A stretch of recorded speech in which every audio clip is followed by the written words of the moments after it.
दुनिया देखकर दिया शिव सागर रोए, दुई परिवार के बीच में अक्सर झगड़ा होए। सच है कि नहीं?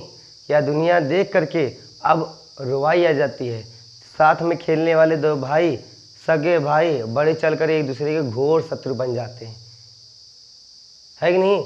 बताओ, बचपन में जो एक भाई को कोई मारता तो दूसरा भाई जाकर उसको पीटता था। आजकल कोई दूसरा भाई अगर पीट भी दे, दूसरा भाई मजा ले लेता है। ऐसा मत किया करो भाई, भाई एक रहा करो। एक लकड़ी मिल करके एक चीज़ कुछ भी रहेगा, एक लकड़ी मिल करके तोड़ लोगे, 10 लकड़ी अगर इकट्ठा होगे तो नहीं तोड़ पाओगे। एकता में ही बल है। ऐसे ही पूरी दुनिया से जीत जाने वाला बाप अपनी खुद की औलाद के सामने हार जाता है। आज इसी का एक एग्जाम्पल बताते हैं कि एक महाकवि कालिदास थे।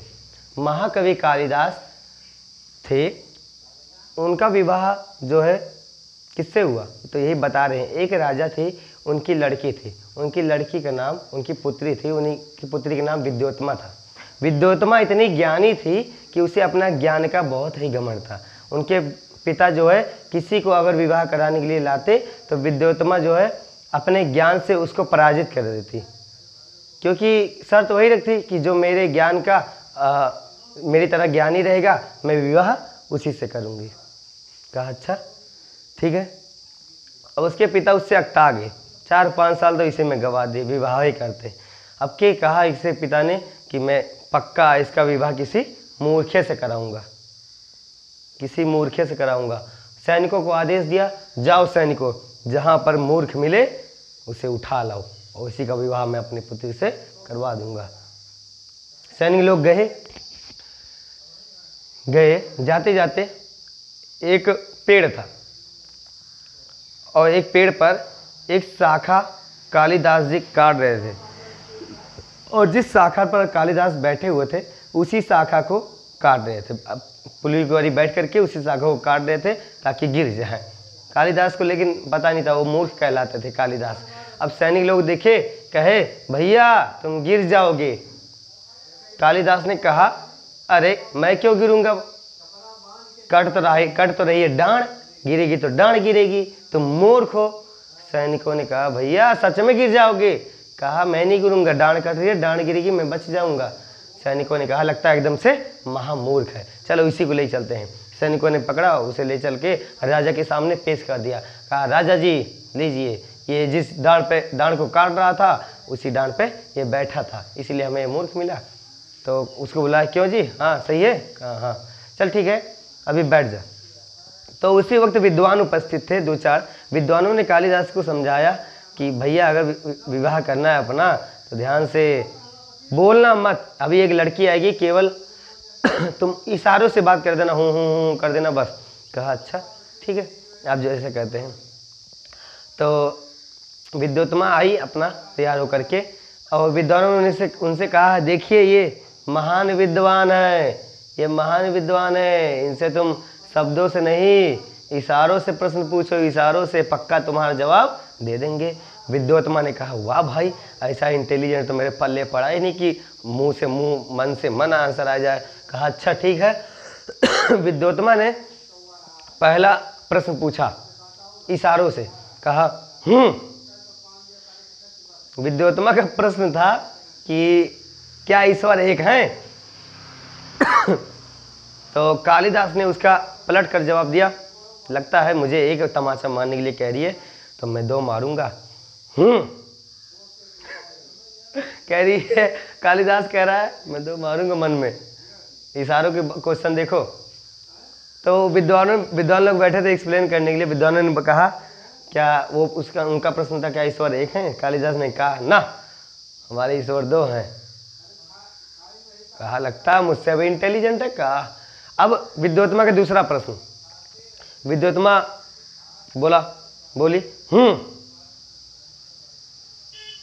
विद्योत्मा बोली कालिदास ने कहा लगता है 2 मारेगी। कह रहा है मैं 3 मारूंगा। ऐसे कर सके तो बहुत प्रश्न पूछे। अब कि कालिदास ने पूछा फिर, अरे सॉरी विद्योत्मा ने पूछा, कहा क्या हमारा शरीर 3 तत्वों से मिलकर बना है?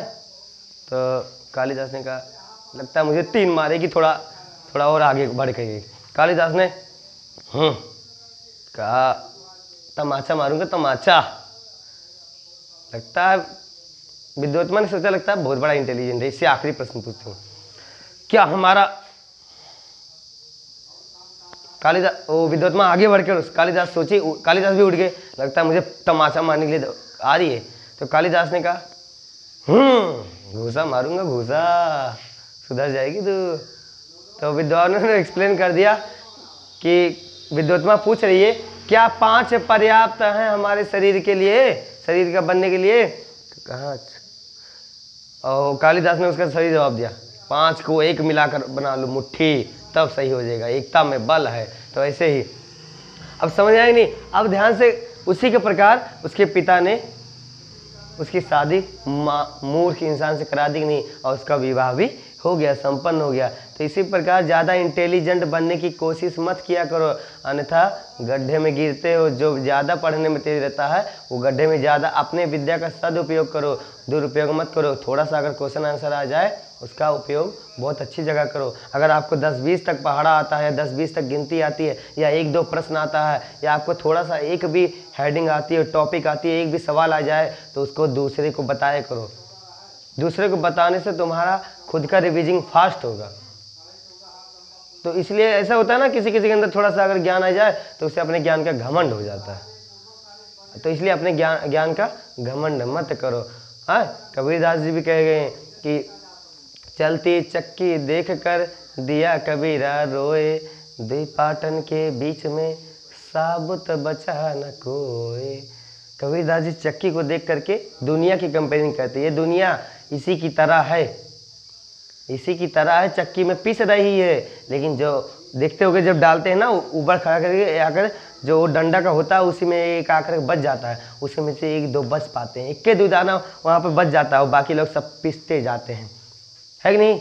ऐसे ही और सुनिए कि डीजे बाजत देख के बच्चे रहें, बच्चे मौज उड़ाएं, डीजे बाजत देख के बच्चे मौज उड़ाएं, बुढ़वन के कान फटे गुरुए रह चिल्लाएं। जब डीजे बजता है द्वार 4 पे तो क्या होता है? डीजे बाजत देख के बच्चे राह चिल्लाएं या बच्चे मौज उड़ाएं। तो जब डीजे बजता है तो बच्चे तो कहते हैं और तेज बजाओ रे, और तेज बजाओ डीजे, मजा आ गया, मजा आ गया। जो चुन्नू मुन्नू रहते हैं वो तो डांस करते रहते हैं, ढिचुक ढिचुक ढिचुक ढिचुक। लेकिन जो बेचारे बूढ़े रहते हैं वो कहते हैं अरे बंद कर रे, बंद कर थोड़ा, नहीं तो कान फट जाएगा, थोड़ा हाई डेसिबल पे चला दो, बस बूढ़े लोग तो चले जाएंगे। और वैसे ही जो छोटे छोटे बच्चे होते हैं उनको तो मज़ा आता है, लेकिन जो गोरू रहते हैं, जानवर रहते हैं, उस दिन सब डेंटिंग पेंटिंग, लड़कियां तो अपना मेकअप करने में तुली रहती हैं, और औरतें तो तुली रहती हैं, और लड़के तो डांस करने में इधर उधर। हाय, आजकल मोबाइल का ज़माना आ गया है, मोबाइल का ज़माना आ गया है, तो इसलिए सब फ़ोन पे बिजी रहते हैं, वीडियो बनाने में, ये करने में। तो बच्चे तो ध्यान नहीं देते, और जो औरतें होती हैं वो तो अपना डेंटिंग पेंटिंग बारात में कहती हैं, ये सब एक दूसरे को देखते हैं। लेकिन जो जानवर रहते हैं बेचारे, वो उस दिन पानी पीने के लिए तरस जाते हैं। तो बच्चे कहते हैं और तेज बजाओ, बूढ़े कहते हैं बंद कर, और गुरुए कहते हैं कि कोई चारा डालो रे, कोई आज भूखे मर रहे हैं। समझ आया? बस इतनी सी कहानी है भैया।